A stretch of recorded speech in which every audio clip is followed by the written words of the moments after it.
Recebam a paz do Senhor, povo de Deus.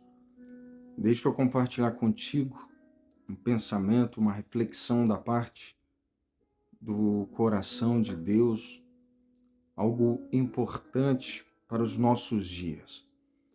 Em Romanos, capítulo de número 8, e o versículo 28 diz: E sabemos que todas as coisas cooperam juntamente para o bem daqueles que amam a Deus, daqueles que são chamados por seu decreto.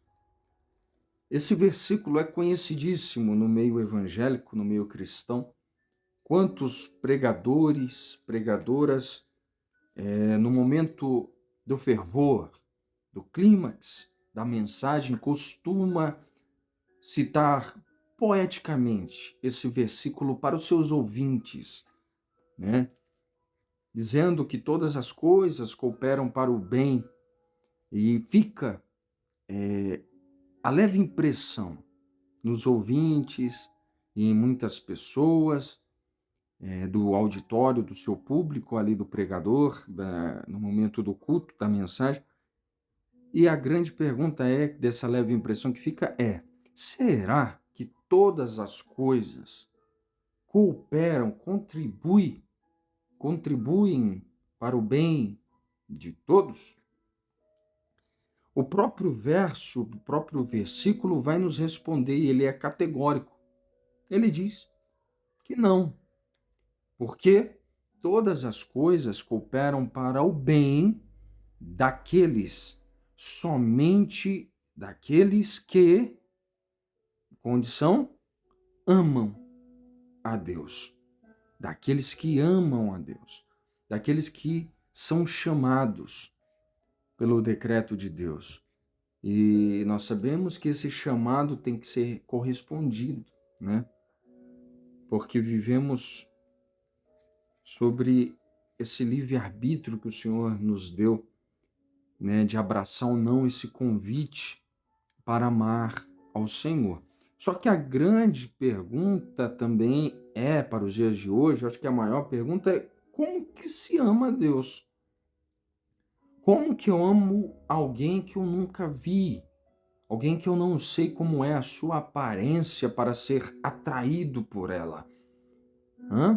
Porque temos a impressão, o ensino de que há amor quando ocorrem algumas ações ou reações em nosso corpo, quando os pelos ouriçam, quando o coração bombeia mais sangue e a pulsação aumenta ou a pressão cai, quando a voz embarga, quando os olhos brilham ou enchem de lágrimas, quando os ossos estremecem, quando há aquela gagueira diante da pessoa, aquele nervosismo diante de uma pessoa que você se sente atraída e gosta, se apaixona ou ama. Só que, biblicamente, isso não é amor. Não é uma emoção ou um sentimento a princípio. Porque amor, na Bíblia, é uma ação racional, mesmo que sem entender muitas vezes, mas você entende a ação que você está tomando porque ela está pautada nos princípios bíblicos. E para responder melhor do que eu e do que qualquer um, como se ama a Deus, vamos para a palavra. Evangelho de Jesus, segundo escreveu o apóstolo João, capítulo 14, versículo 15. Jesus vai começar a nos dizer como se ama a Deus. Escute.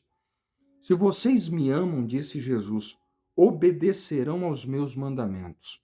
Versículo 21. Quem tem os meus mandamentos e lhes obedece, esse é o que me ama. Aquele que me ama será amado por meu Pai, e eu também o amarei e me revelarei a ele. Versículo 23 e 24. Respondeu Jesus: se alguém me ama, reforçando mais uma vez o que tinha dito anteriormente, obedecerá a minha palavra. Meu Pai o amará. Nós viremos a ele e faremos morada nele. Aquele que não me ama, não me obedece. Não obedece às minhas palavras. Estas palavras que vocês estão ouvindo não são minhas, mas são de meu Pai, que me enviou. A resposta de como se ama a Deus praticamente é simples. Não precisaria nem explicar nada, porque Jesus já nos respondeu em sua palavra. É amando e praticando, obedecendo a palavra de Deus. A maior prova de que alguém ama a Deus é quando ela obedece a palavra de Deus. E mesmo diante de situações que ela não se sente encorajada, não se sente motivada, não se sente fervorosa, não se sente emocionada a praticar a palavra de Deus, mas ela pratica culto racional. Ela põe em prática o conhecimento que ela tem acerca da palavra, de qual a direção, qual a instrução, qual o mandamento mesmo, diante de uma situação, diante de um comportamento que lhe é ofertado, diante de uma tentação que o diabo quer lhe oferecer. Não precisa de um arrepio no corpo, não precisa de uma infusão ali na carne ou na alma, na psique, não, só basta conhecer a palavra de Deus, praticá-la, para provar que você está amando a Deus. A gente costuma ser movido muito pelas emoções. E quantos cristãos, povo que faz parte do povo de Deus, está esperando sentir uma motivação, uma emoção, um sentimentalismo para começar a praticar a palavra de Deus? Você está perdendo tempo. Está deixando de amar a Deus, deixando de praticar a sua palavra. Quantas e quantas vezes a gente está em um momento frio, triste, angustiado, aflito, e somos tentados a ir por um caminho que não são caminhos da palavra. Diante de uma situação, qual caminho tomar? A gente quer tomar o que o mundo está indo, onde a tendência do mundo está nos indicando, porque a gente sente alguma coisa que o mundo está sentindo, a gente quer imitar. E mesmo sem sentir a presença de Deus, sem ser encorajado, sem sentir aquela motivação, aquela força desbravadora, a gente tem que praticar a palavra. A gente deve praticar essa palavra, tendo consciência e tendo em mãos, como Jesus disse, quem tem os meus mandamentos e lhe obedece, esse é o que me ama. Temos a palavra. Ela nos orienta acerca de tudo: comportamento, situação, pensamento. E aqui podemos provar como amamos a Deus, ou seja, obedecendo a palavra, cumprindo os seus mandamentos.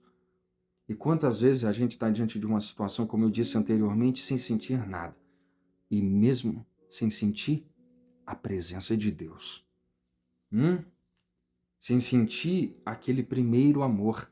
Sem sentir aquela fé desbravadora. Aquela fé que não tem temor, sabe? Do começo, daquele início. Sem sentir aquela vontade prazerosa de orar, aquela vontade maravilhosa de querer conhecer e buscar a palavra de Deus. E mesmo assim, diante dessas situações, sem sentir nada, é a hora que a nossa fé é provada, para ver se amamos a Deus ou não amamos. Ou seja, se vamos obedecer ou não obedecer a sua palavra, mesmo sem sentir. Mas eu vou te falar um segredo, cá para nós.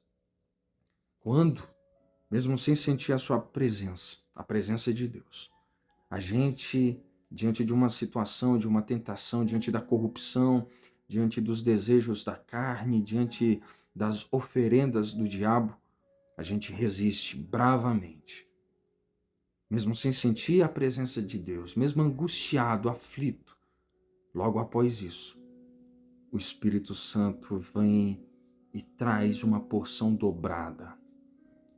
A gente começa a sentir novamente a presença de Deus diante de uma renúncia que a gente fez, diante de algo que a gente renunciou em prol da obediência da palavra de Deus, e logo somos invadidos pelo conforto, pela consolação do Espírito Santo de Deus. Isso é maravilhoso. Aí nós mostramos que amamos a Deus e logo em seguida Deus mostra que nos ama, nos abastecendo com a sua presença, nos abastecendo com a chama acesa, nem que seja um pouquinho a mais dentro de nós. E isso é maravilhoso, não tem nada que se compare a isso neste mundo.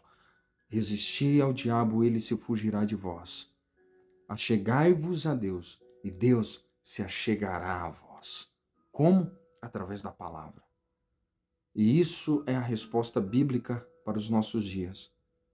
As coisas vão cooperar para o nosso bem a partir do momento que amamos a Deus. E como amamos a Deus? Amando e obedecendo a sua palavra. Amém? Deus abençoe a sua vida, a sua história, que a sua vida seja um canal do amor de Deus, onde você passar e por quem se aproximar de você, e em quem se aproximar de você. Amém? Deus abençoe sua história poderosamente em nome de Jesus. Para onde eu irei, Senhor, depois que eu aprendi que não encontro mais valor em viver longe